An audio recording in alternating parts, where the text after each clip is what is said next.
Bonsoir à tous. Donc, je suis Jean-Philippe Damon de la société Sylvéo. Et puis, je vais vous parler donc, avec la casquette de producteur de deux démarches qualité dans laquelle notre entreprise est engagée. Donc, la démarche France Bois Bûche donc pour tout ce qui est combustible bois bûche. Et puis, Chaleur Bois Qualité Plus pour les combustibles pour chaudière automatique et notamment la plaquette forestière. Donc, j'ai été invité ce soir à vous parler de ces combustibles parce que mon entreprise exploite en forêt, transforme les bois de faible valeur donc en combustible, en bûches ou en plaquettes forestières. Et du coup, on est très actif donc sur la région de Lyon en distribution de tous les combustibles pour les particuliers. On est actif donc sur la région Auvergne-Rhône-Alpes pour la fourniture de bois bûches pour les distributeurs professionnels. Et puis sur également la région, donc avec la plaquette forestière pour le chauffage urbain et industriel. Donc le thème central de la présentation, c'est la maîtrise du séchage, donc sur deux combustibles. Donc d'une part la bûche pour les appareils des particuliers, et puis d'autre part la plaquette forestière pour les chaufferies donc industrielles ou collectives. Donc si on parle du prisme, enfin sur le marché résidentiel, on a toujours en tête finalement d'avoir le bon combustible dans le bon appareil. Et donc c'est un peu l'équation qu'il faut résoudre pour justement avoir les meilleures performances donc au niveau de la combustion et puis le moins d'émissions de polluants comme on l'a vu précédemment. Donc je vais m'appuyer, sans aller trop dans le détail, parce que j'imagine que la présentation de Flamme Verte va comparer également les parties performance des appareils. Mais donc il y a eu une étude qui a été faite en 2016 donc avec plusieurs laboratoires actifs dans le bois énergie et puis des fabricants d'appareils de chauffage au bois, donc sur la mesure finalement de l'impact de la qualité du combustible sur la qualité de l'air. Et donc, ils ont fait une étude assez large sur la qualité de la combustion, donc en essayant de définir les différents paramètres qui vont impacter la qualité de la combustion. Donc, on les voit un peu listés là dans cette slide. Et il y en a un sur lequel on va se focaliser ce soir, ça va être l'humidité du combustible, sachant que c'est le principal, mais ce n'est pas le seul. Il y en a toute une série qui sont intéressants. Sur la qualité du séchage, donc vous n'arrivez peut-être pas bien à lire, mais donc en gros il y a deux graphiques. Il y en a un qui compare les rendements des combustibles, donc suivant les appareils récents ou les appareils anciens. Donc appareils récents plutôt sur la gauche, appareils anciens sur la droite. Et puis le deuxième graphique, c'est sur les émissions de particules. Donc la comparaison, elle est assez simple. Donc sur les rendements, donc on a une échelle de 0 à 100. Et donc avec des bûches qui sont fendues et sèches, donc en dessous de 20% d'humidité, on a un rendement qui se situe autour de 75%. Et puis un combustible dans un appareil ancien qui est lui donc non fendu, donc avec un calibre plus grossier et puis qui est moins sec, donc avec 28% d'humidité, et ben on a un facteur 2, donc on divise par 2 le rendement puisqu'on tombe à 40% de rendement sur le même appareil de chauffage, enfin sur un appareil de chauffage ancien, pardon. Donc on voit bien les deux effets finalement d'avoir un appareil nouvelle génération avec un combustible suffisamment sec et de qualité pour pouvoir avoir un rendement donc, de l'appareil qui est le plus performant. Sur les émissions de particules, ben, du coup c'est l'effet inverse. Plus l'appareil est ancien et plus le combustible est humide, ben, plus on va émettre de particules fines. Et là c'est un peu ce que citait tout à l'heure Martin Deltombe, le facteur 100 entre les émissions de particules sur un appareil récent avec un combustible de bonne qualité, où là on va se situer donc, aux alentours des 30 particules par million, et puis un appareil ancien avec un combustible qui est humide, et là on va se retrouver avec pas loin de 300 ppm d'émissions. Donc il faut vraiment avoir ces ordres d'idées en tête. Donc il y a un réel effet à la fois d'un appareil donc, nouvelle génération et d'un combustible suffisamment sec. Et ils ont étendu donc leur étude donc en faisant une partie plus pratique, en prenant donc des combustibles du marché. Donc il y a 5 combustibles, donc de A, B, C, D, E, avec différents taux d'humidité. Donc là, on retrouve également le taux d'humidité moyen de ce combustible. Donc le combustible le plus sec à 13%, donc qui est passé en séchoir artificiel, 20% qui a été séché donc convenablement sur plusieurs saisons et dans des conditions de stockage qui sont idéales. Et puis d'autres combustibles qu'on peut acheter aujourd'hui sur le marché, mais qui ne répondent pas aux spécifications, puisqu'on se rend compte qu'il y a un effet d'abord sur la puissance moyenne de l'appareil. Donc on parle toujours de la baisse de rendement, mais du coup, de fait, l'appareil de chauffage ne va pas fonctionner à sa puissance nominale. Donc, ils ont mis le doigt sur quelque chose d'assez effarant. C'est que donc, un appareil qui est donné pour une puissance de 5,5 kW, s'il n'a pas le bon combustible donc pour l'alimenter, il va fonctionner en dessous de sa puissance nominale, quoi. Et donc, on voit même des chutes à mi-puissance, quoi. Donc, si le combustible est trop humide. Donc, il faut avoir ça en tête quand vous allez prescrire ou vous allez installer donc, des appareils nouvelle génération, qu'il faut l'alimenter effectivement avec un combustible adapté et avec un taux d'humidité, principal critère, taux d'humidité qui soit le plus faible possible. Il y a également, donc s'il y a une baisse de puissance, il y a également donc, une augmentation des émissions de particules fines, puisque les températures à l'intérieur de l'appareil de chauffage vont être beaucoup plus faibles, et donc on va émettre beaucoup plus de particules. Donc concrètement, pour finalement venir identifier un combustible de qualité et pouvoir donc communiquer auprès du consommateur qui est donc un profil de particulier, je dis on parce que c'est l'ensemble finalement de l'interprofession en France, dans les différentes régions qui ont émis l'idée dans les années, c'était 2010, 2011, 2012, où il y a les premières régions qui ont mis en place donc, les démarches qualité, donc, sous la déclinaison finalement de France Bois Bûche, qui est une marque nationale, et puis ça a été décliné donc, aujourd'hui dans 15 régions. Donc, on a la nôtre ici en Rhône-Alpes.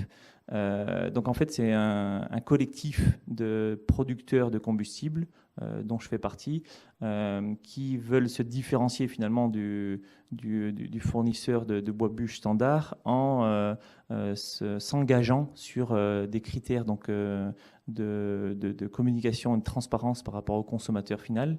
Et donc les différents critères donc, sont listés ici. Il y a l'humidité justement contrôlée. Donc on ne s'engage pas à lui dire qu'on va être performant toute l'année et qu'on va obligatoirement lui fournir du bois qui était séché en séchoir.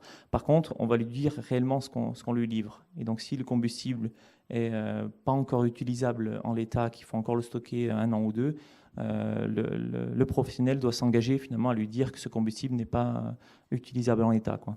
Et donc, il y a différentes classes d'humidité, dont une toute récente qui a été rajoutée cette année, qui est la classe extra sec pour les combustibles qui sont en dessous de 18% d'humidité et donc qui sont utilisables immédiatement. Donc un aspect sur les engagements d'humidité. Ensuite, il y a différents autres critères donc, qui ne nous intéressent pas directement ce soir, mais qui sont importants donc, pour les consommateurs particuliers. Donc avec l'origine des bois, avec le respect des quantités, parce qu'il y a toujours la question finalement de la mesure du volume réel de bois bûche. Donc relation de confiance, c'est typiquement éviter le marché gris, donc c'est d'avoir une fourniture qui se fasse donc en déclaration tout à fait transparente avec les consommateurs, donc avec obligation de fourniture d'une facture évidemment, parce que enfin, vous avez toujours tous en tête, j'imagine, la part de marché gris ou marché noir dans cette filière bois de chauffage, qui est estimée entre 50 et 60% des volumes qui sont commercialisés, quoi. Donc c'est vraiment pour se démarquer par rapport à ça qu'on a travaillé sur ces différents critères. Et puis donc les bois sélectionnés, où là on va s'engager donc sur le type de bois qui est fourni, donc l'essence principalement, donc en fonction des différents appareils. Donc aujourd'hui cette marque au niveau du pays, donc c'est pas loin de 200 professionnels, 200 entreprises qui sont engagées dans cette démarche, donc soit en tant que producteur pur, soit en tant que distributeur pur, soit les deux profils. Donc c'est pas loin de 500 000 m3 de bois, donc ça commence à représenter un réseau assez important, et puis déclinisé sur 15 régions, donc ça couvre une bonne partie du territoire. Concrètement, en entreprise, comment ça se passe pour Pour maîtriser cette qualité, donc on a cette image de la production de bois bûche, donc qui peut se faire donc en semi-agricole ou en activité complémentaire. Donc ça, c'est vrai qu'aujourd'hui, ça représente la grosse majorité des producteurs, sauf qu'on est dans une période de forte mécanisation et professionnalisation de la filière, et il y a de plus en plus d'outils de ce type. Donc là, c'est moi qui fais la présentation de ce soir, donc j'ai mis des photos de mon usine. Donc une usine comme ceci, donc c'est 2 millions d'euros d'investissement. C'est 10 personnes à temps plein qui travaillent donc sur la filière bois bûche et plaquettes forestières. Donc c'est beaucoup de matériel et puis justement pour arriver à un combustible qui soit utilisable immédiatement. Et donc des outils comme ceci, aujourd'hui il y en a une vingtaine en France et chaque année il s'en construit 2 à 3 sur le pays, quoi. Donc on est dans une phase de mécanisation, d'industrialisation de la filière bois bûche, justement pour arriver à répondre à la demande de combustible de qualité. Et donc, comment ça se passe pour arriver à un taux d'humidité contrôlé et puis en dessous de 20% d'humidité? Alors, on peut choisir ce que faisaient nos ancêtres. Donc, les générations précédentes, c'était d'avoir des rotations très longues en forêt avec donc un stockage 1 an, 2 ans, 3 ans, ensuite qui est stocké sur le parc d'un producteur également pendant plusieurs saisons. Et puis un stockage finalement du consommateur chez lui sur 1 an ou 2, avec toujours de l'avance. Sauf qu'aujourd'hui, on est dans une période, c'est le cas pour le bois bûche, mais c'est le cas pour l'ensemble des produits de consommation. On est dans un phénomène de consommation donc immédiate. Plus personne va acheter son combustible 2 ans à l'avance. Donc aujourd'hui, il est important à la fois pour répondre donc aux besoins des appareils de chauffage, donc en termes de rendement, de performance, et puis aussi pour baisser les pollutions donc de l'air. Il est vraiment important de fournir, d'approvisionner le marché avec un combustible qui est utilisable immédiatement et qui répond à ses spécifications. Et donc pour le faire, donc je vous parlais des investissements importants, mais là le chiffre est coupé, mais rien que la partie séchage, c'est 600 000 euros. Donc ça représente dans notre usine une grosse chaudière donc industrielle au bois, puisqu'on utilise nos propres déchets de production, pour chauffer de l'air donc à 80 degrés. Et l'air à 80 degrés, on va le souffler à travers donc, le bois dans un sécheur. Et en 7 jours, on va pouvoir faire passer le bois frais, donc à 40% d'humidité, jusqu'à un taux d'humidité donc, de 15-18%, qui lui permet d'être brûlé directement dans un appareil, quoi. Donc on arrive aujourd'hui à réduire le cycle moyen entre un arbre sur pied et puis sa combustion dans un appareil de chauffage au bois. On le réduit à 2-3 semaines, donc le temps finalement de faire passer les différentes étapes du process, alors qu'avant on parlait de 2-3 ans, quoi. Donc voilà pour la filière bois bûche. Concrètement aujourd'hui, comment se professionnalise la filière et comment on arrive à produire un combustible de qualité qui réponde aux spécifications des appareils. Deuxième combustible qui est la plaquette forestière ou même le bois déchiqueté de façon générale. Donc là, la cible est totalement différente puisque le consommateur type, c'est finalement donc une collectivité publique. Donc il y a quelques particuliers qui sont équipés, mais c'est vraiment minoritaire. Sinon, c'est plutôt du collectif public ou de l'industriel. Et là, on a une problématique qui est plus fine dans le sens où chaque chaudière va avoir un cahier des charges différent donc, au niveau de ce combustible. Et il va falloir lui proposer à chaque fois le bon combustible dans ses spécifications par rapport à cette chaudière spécifique. Donc on est beaucoup plus précis projet par projet au niveau du choix du combustible. Donc pour simplifier les choses et vous donner quelques notions, donc on a 3 grandes catégories de chaufferie bois. Donc on a ce qu'on appelle privé ou petit collectif. Donc c'est des puissances installées qui vont de 40 kW jusqu'à 300 kW. Ensuite, on a tout ce qui est le public ou les petits réseaux de chaleur. Donc ça peut être des centres aquatiques, des maisons de repos. Donc ce type de profil qui installe des chaudières de 300 à 1000 kW. Et ensuite, on a le secteur industriel ou le chauffage urbain. Donc avec notamment à Lyon, on est bien doté de ce côté-là. Donc là, c'est une photo à droite de la chaufferie de Vaux-en-Velin. Donc, où là, on a dans cette catégorie de consommateurs, des chaudières qui vont de 1 MW, donc 1000 kW, jusqu'à 300 MW pour les plus grosses qui sont présentes en France. Donc, 3 grandes catégories. Et pour nous, ça veut dire 3 grandes classes de combustible. Donc, le combustible, je ne sais pas si on arrive bien à lire, mais donc il y a 2 critères qui sont importants pour nous. Quand on regarde finalement cette photo, on se rend compte que c'est du bois déchiqueté. Donc pour nous, ça porte le même nom, c'est de la plaquette forestière. Sauf qu'en fait, il peut y avoir différentes gammes au niveau de cette plaquette forestière selon 2 critères. Premier critère, la granulométrie. Donc on a une norme qui est aujourd'hui internationale, c'est une norme ISO, donc qui définit les différentes classes de granulométrie. Donc, il faut retenir le P pour particule, la taille de la particule, et puis le chiffre, ça donne finalement la valeur maximale de la majorité de ce combustible.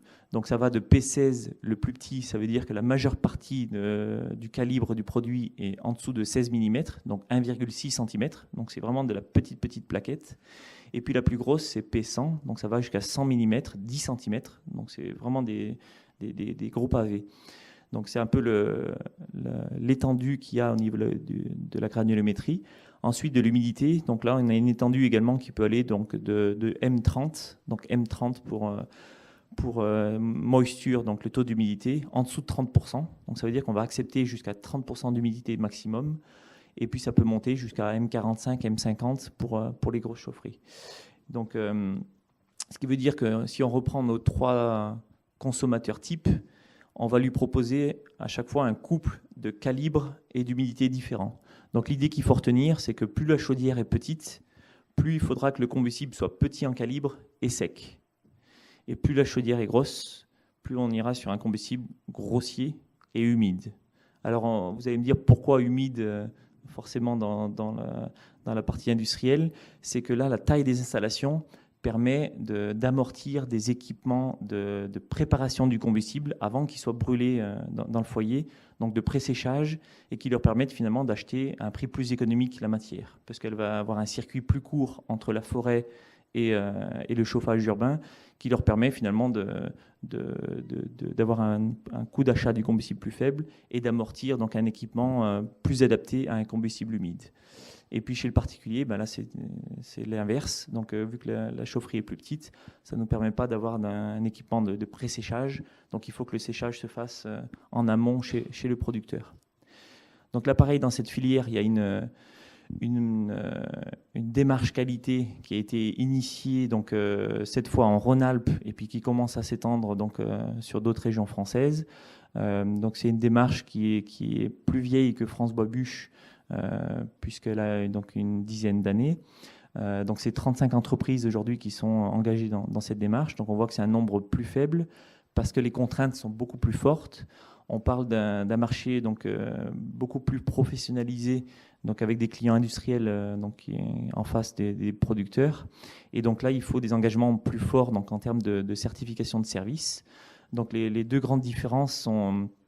La première, c'est finalement au niveau du contrôle extérieur, puisque là, on va être en démarche donc, certifiée donc, avec un organisme extérieur qui vient vérifier l'application du cahier des charges. Donc en l'occurrence, on a un audit annuel qui est effectué chez les producteurs. Et puis la deuxième différence, elle est sur la traçabilité qui est plus forte parce qu'on a l'exigence donc de l'ISO 9001 qui nous impose finalement de suivre toute la traçabilité de la production, donc l'application des procédures de production du combustible, de façon à éviter donc ce qui peut être grave quand il y a un problème d'humidité, enfin un problème de qualité de combustible chez un particulier, ça va poser le problème sur une maison. Par contre, quand il y a un problème de qualité de combustible sur la chaufferie de Vaux-en-Velin, par exemple, ben c'est plusieurs milliers de ménages qui peuvent être bloqués si la chaudière tombe en panne, quoi. Donc c'est pour ça que les engagements sont plus forts du côté du producteur et l'application de la traçabilité et de l'ISO 9001 nous permet d'avoir un niveau de réponse plus adapté donc, au profil des consommateurs. Donc, pour la démarche qualité, d'un point de vue production d'entreprise, comment ça se passe pour maîtriser ce paramètre d'humidité? Donc, là aussi, il y a des évolutions donc assez fortes dans la filière. Je vous parlais que c'était une filière plus professionnelle parce que pour arriver à produire la plaquette forestière, il faut beaucoup plus de moyens, beaucoup plus d'investissements par rapport à ce qu'on peut trouver de façon générale dans le bois bûche. Donc, c'est déjà des producteurs qui sont assez bien équipés, avec une filière la plus courte qu'on essaie d'avoir entre la forêt et puis la livraison en chaufferie. Donc, ça, c'est typiquement la représentation d'un chantier qui peut se passer tous les jours en Rhône-Alpes, avec donc du bois forestier qui est directement broyé dans un camion. Et il y a à peu près, en tout cas dans notre entreprise, nous, il y a un quart des volumes qui partent directement en chaufferie, et puis trois quarts qui font un arrêt donc, sur une plateforme, en attendant finalement de fournir 2-3 jours ou 2-3 semaines plus tard la chaufferie en question qui va consommer ce combustible. Donc c'est une filière qui est assez professionnelle. Et puis au niveau de la maîtrise du séchage, donc là on va jouer sur différentes techniques. La technique la plus utilisée, c'est d'utiliser finalement le stockage couvert. Donc on va construire de grands bâtiments pour pouvoir stocker les différents calibres et les différentes humidités donc dans des cases séparées. Et donc le stockage sur plusieurs semaines, voire plusieurs mois, 2-3 mois, nous permet de respecter ces taux d'humidité, donc en dessous de 30 ou 35% d'humidité. Il commence à y avoir quelques sécheurs qui font du séchage de plaquettes forestières, donc plus à destination des petites chaufferies comme on l'a vu, sauf qu'aujourd'hui le prix de ce combustible, donc il faut savoir que le plaquette forestière c'est le combustible le moins cher qui existe, donc tout combustible confondu, y compris les combustibles fossiles, donc c'est le moins cher donc à la quantité d'énergie, et donc aujourd'hui il est tellement peu cher qu'on n'arrive pas encore à investir dans des outils de séchage artificiel pour avoir une fourniture d'humidité qui soit spécifique pour chaque projet. Donc on arrive à le faire, on le fait en fait par stockage couvert et puis par des mélanges entre différents types de combustibles. Donc voilà pour la partie entreprise. Et puis donc je vais conclure sur les deux contacts qui peuvent vous intéresser. Donc il y en a un qui concerne donc la distribution de combustible bois sur spécifiquement Lyon et sa région, donc 40 km autour de Lyon. Donc c'est une marque qui s'appelle monbûcheron.fr. Donc c'est notre finalement outil de distribution de nos bûches pour les particuliers ici sur Lyon. Et on a complété la gamme avec la distribution de granulés et de briquettes. Et puis il y a un deuxième contact qui peut être intéressant pour des projets de petits collectifs pour la fourniture de plaquettes forestières, où là on a une société de commercialisation dans laquelle Silvéo, notre entreprise, est actionnaire. Donc c'est une société collective, on est donc 11 entreprises au sein de cette société Abstra. On est basé à Valence, mais on travaille sur toute la région Auvergne-Rhône-Alpes. Et puis donc il y a les contacts qui peuvent vous intéresser s'il y a des projets donc, de fourniture de plaquettes forestières. Donc voilà pour ma présentation. Donc si vous avez des questions, ce sera avec plaisir.